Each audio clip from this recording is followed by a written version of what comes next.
Olá, irmãos, graça e paz. Estamos começando o nosso estudo bíblico.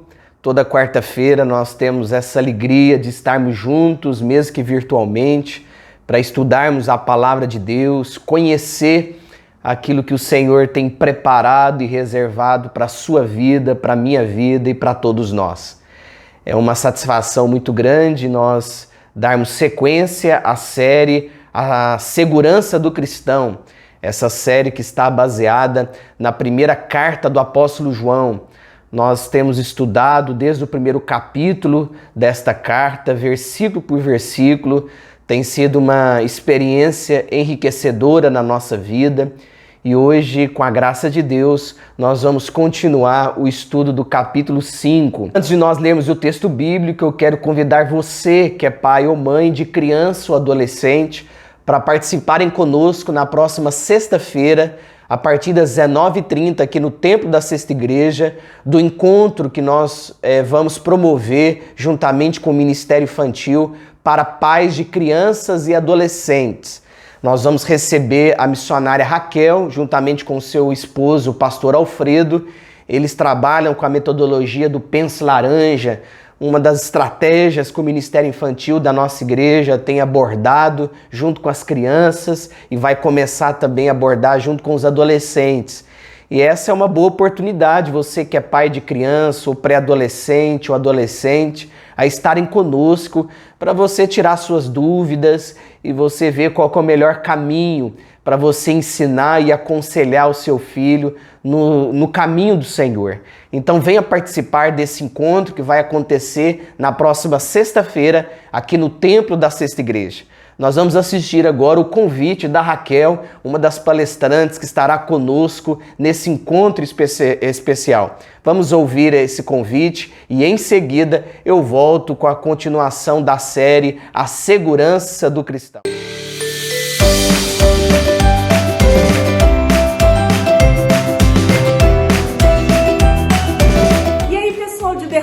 Eu sou a Raquel, especialista do Pense Laranja, e eu estarei aí no dia 12 de março, na Sexta Igreja Presbiteriana, e nós vamos falar tudo sobre o Pense Laranja, estratégias, currículos, vamos aprender juntos, vai ser muito bom, eu espero todos vocês lá.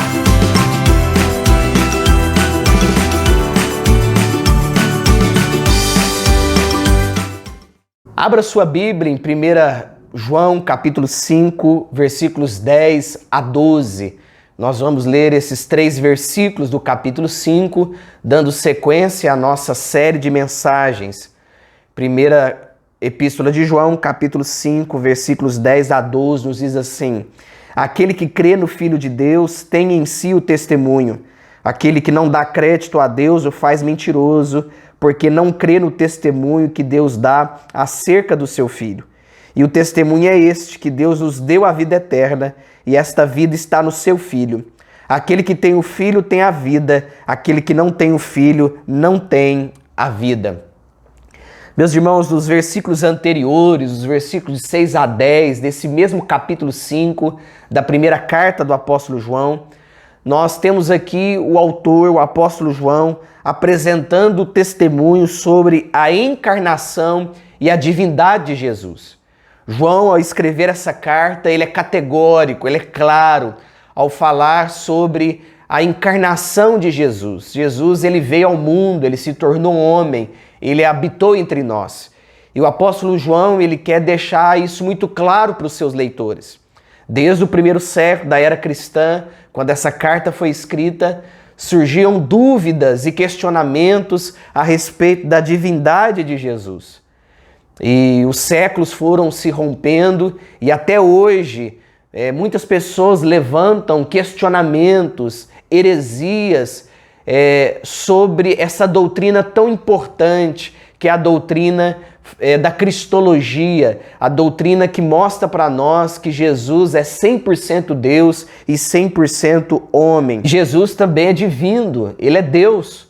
E João aqui no capítulo 5, ele vai falar sobre 3 situações que estão relacionadas à pessoa de Jesus. A água, que fala sobre a purificação, que está relacionada ao nosso batismo, ao novo nascimento. O sangue, que está relacionado àquilo que Cristo Jesus fez por nós, o seu sacrifício pagando a nossa dívida, morrendo em nosso lugar, e o Espírito Santo, que é aquele que aplica a obra redentora de Jesus na nossa vida, no nosso coração. E esse testemunho da parte de Deus é suficiente para que as pessoas creiam em Jesus Cristo. O Deus Criador dos céus e da terra, o Deus Pai, ele deu vários testemunhos acerca do seu Filho Jesus Cristo.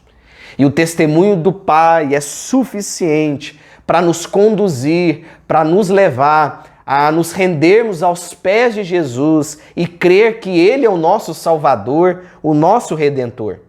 E no verso 10, João diz: aquele que crê no Filho de Deus tem em si o testemunho. A fé, queridos, consiste em nós crermos no Filho de Deus. Se você crê que Jesus é Deus, que Jesus é o seu Senhor, o seu Salvador, isso significa que você se apropriou de uma fé genuína, de uma fé verdadeira. Essa fé que nós recebemos da parte de Deus, porque até a fé que nós temos não vem de nós, é dom de Deus, é graça de Deus na nossa vida. E a incredulidade, ela torna o homem indesculpável. Quando o homem ele rejeita crer que Jesus é o Filho de Deus, quando o homem duvida do senhorio de Jesus, ele está sendo e se tornando cada dia indesculpável. Porque a Bíblia diz que aos olhos do homem está de fato aquilo que eles podem contemplar, que é a divindade de Jesus, o senhorio, o poder que vem de Cristo. E no verso 10, João continua: aquele que não dá crédito a Deus o faz mentiroso, porque não crê no testemunho que Deus dá acerca do seu Filho. O testemunho da divindade de Jesus e de sua obra redentora são tão claras que quando o homem duvida, ele faz de Deus um mentiroso. Quando o homem duvida da divindade de Jesus, da obra que Jesus realizou por nós, ele está fazendo Deus de mentiroso. Diante dos olhos de qualquer ser humano, é possível nós percebermos o poder de Cristo, a obra redentora de Jesus, o que ele realmente proporcionou a cada um de nós, homens e mulheres pecadores. E o versículo 11, na parte A, João continua: e o testemunho é este, que Deus nos deu a vida eterna. Nós recebemos da parte do Pai a vida eterna. E só podemos receber a vida eterna mediante o sacrifício do Filho Jesus Cristo. Testemunho aqui é aquele dado pelo Espírito Santo, pela água e pelo sangue. E qual é o conteúdo do testemunho de Deus? Que Deus nos deu a vida eterna. Esse é o testemunho de Deus. Essa é a declaração de Deus. Ele nos deu a vida eterna. E ele fez isso por intermédio do sacrifício do seu Filho Jesus Cristo. Através do testemunho que é dado pelo Espírito Santo, que sela em nosso coração essa certeza, essa convicção de que Cristo morreu por nós, que Cristo pagou a nossa dívida, que Cristo nos livrou da condenação do pecado.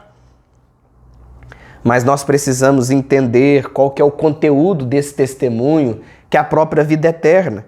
E o que é a vida eterna? É o tema fundamental para a Igreja de Cristo. A Igreja de Cristo, ela está firmada nessa esperança, a esperança de uma vida eterna, de uma vida maiúscula, de uma vida sobrenatural, de uma vida extraordinária que Deus tem preparado para todos aqueles que o amam. E a mensagem que todo homem precisa saber é esta: quem crê em Jesus, no Filho de Deus, tem a vida eterna.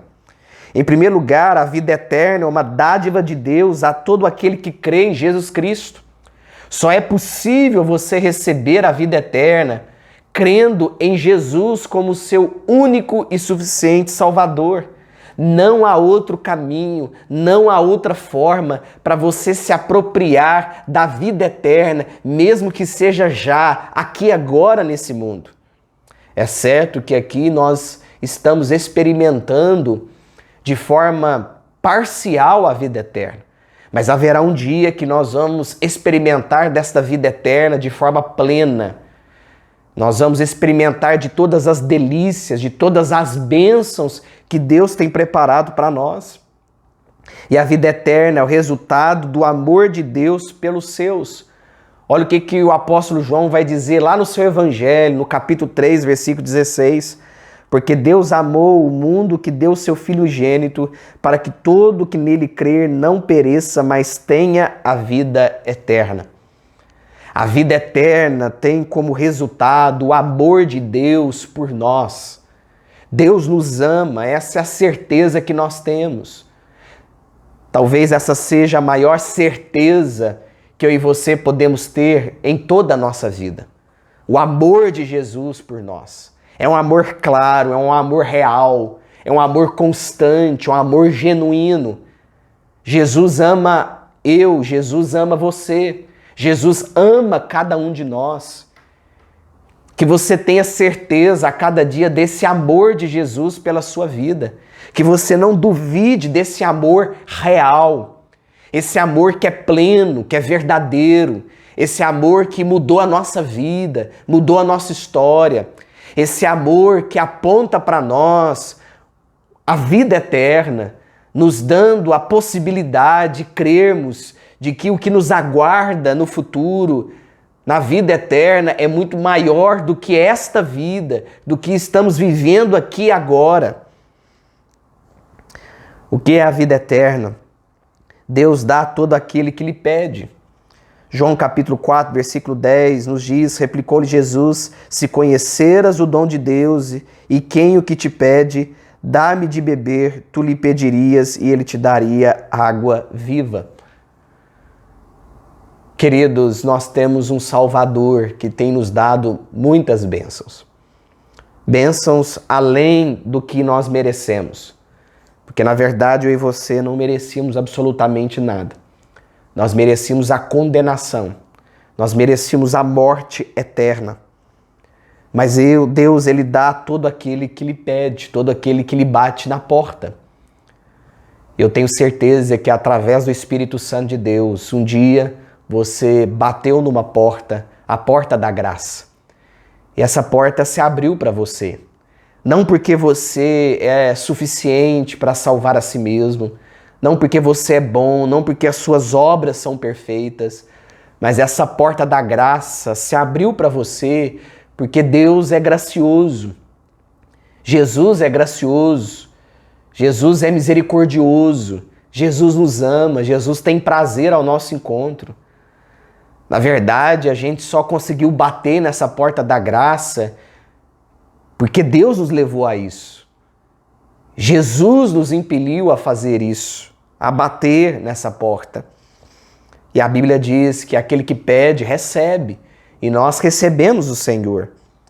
A vida eterna, ela é gratuita. Efésios 2, 8 e 9 nos diz, pois vocês são salvos pela graça, por meio da fé. E isso não vem de vocês, é dom de Deus, não por obras para que ninguém se glorie. Você não é salvo pelas obras, você não é salvo por aquilo que você faz ou deixa de fazer. Você é salvo pela graça em Cristo Jesus, não de obras para que ninguém se glorie. Porque pensa comigo, mesmo a gente sabendo que não é por obras, muitas vezes a gente quer se vangloriar, a gente quer se gloriar. Imagine se fosse pelas obras.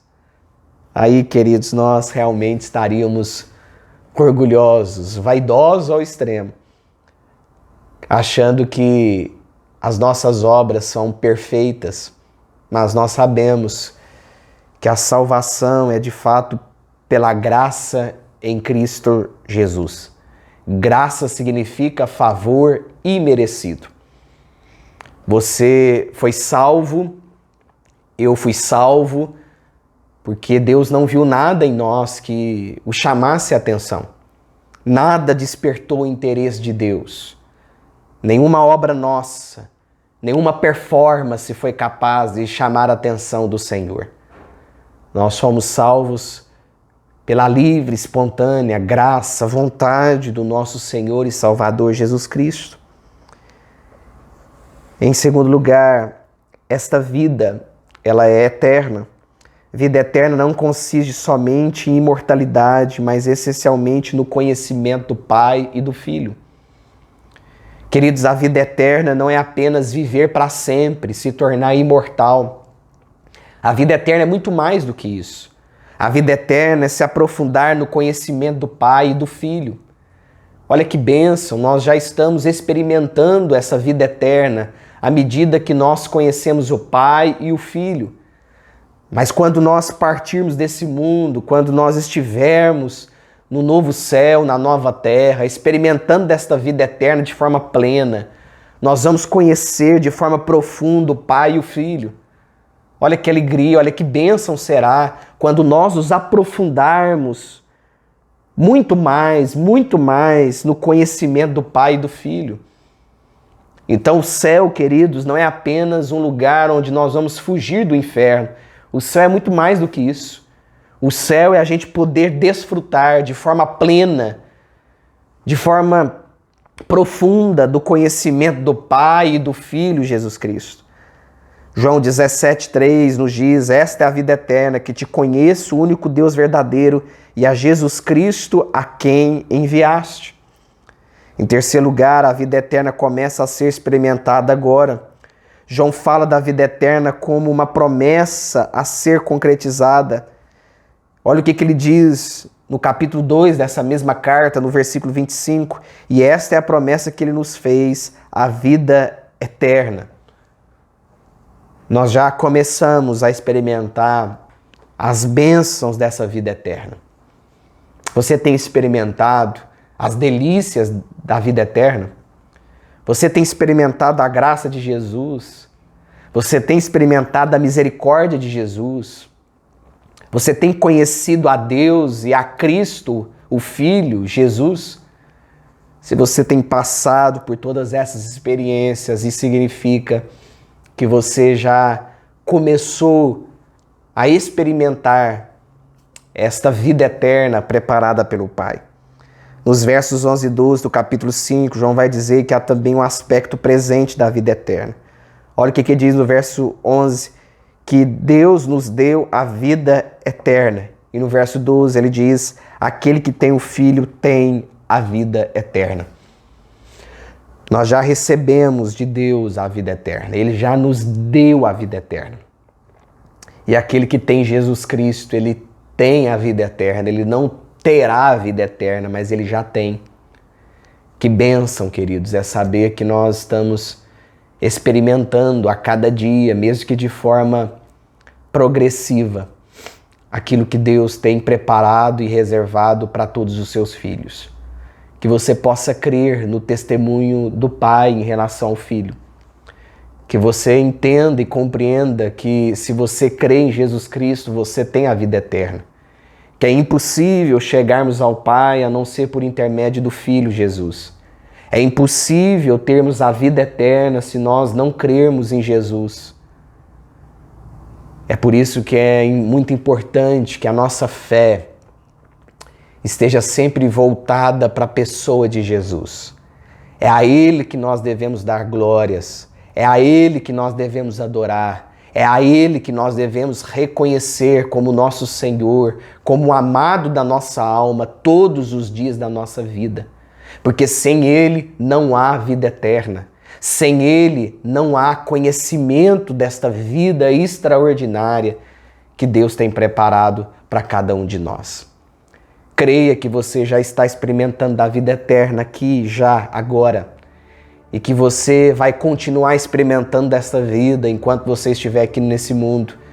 Mas haverá ainda um dia em que você vai experimentar de forma plena, assim quando Jesus se manifestar nos altos céus e nos conduzir para o reino celestial, e ali, naquele novo lugar, nós vamos experimentar de forma profunda. Nós vamos conhecer os detalhes do conhecimento acerca do Pai e do Filho. Se você já fica surpreso na medida que você conhece a Deus e a Jesus aqui nesse mundo, você não consegue imaginar ainda como será esse conhecimento na eternidade, quando ele se aprofundar cada vez mais. Que Deus abençoe sua vida, que Deus continue fortalecendo seu coração, abençoando a sua fé.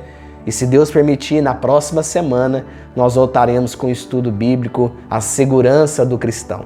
Vamos orar encerrando esse momento, agradecendo a Deus por essa oportunidade e pedindo ao Senhor que nos abençoe nessa noite, nos dando descanso e paz ao nosso coração. Vamos orar. Querido Deus, nós te louvamos porque o Senhor é bom, o Senhor cuida de nós, o Senhor sustenta a nossa vida. Ó Deus, nós cremos que se não fosse o Senhor lutando em nosso favor, trabalhando na nossa história, nós não teríamos absolutamente nada para celebrar, para comemorar. E nós te agradecemos pela vida eterna que nós recebemos do Senhor. Obrigado, ó Deus, por nos salvar. Obrigado por morrer em nosso lugar. Obrigado pelo testemunho do Senhor em relação ao Filho Jesus Cristo.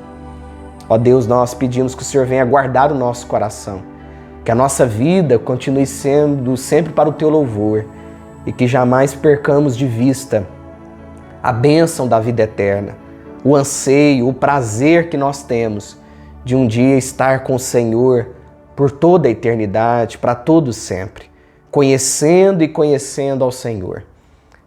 Ó Deus, nos dê uma noite de descanso, uma noite de paz, que sejamos cercados pelas Tuas bênçãos. É que nós oramos em nome de Jesus, o nosso Salvador. Amém. Nós estamos ficando por aqui, se Deus permitir, na próxima semana nós estaremos de volta com o estudo bíblico, a série de mensagens, a segurança do cristão. Tenham todos uma excelente noite e até logo.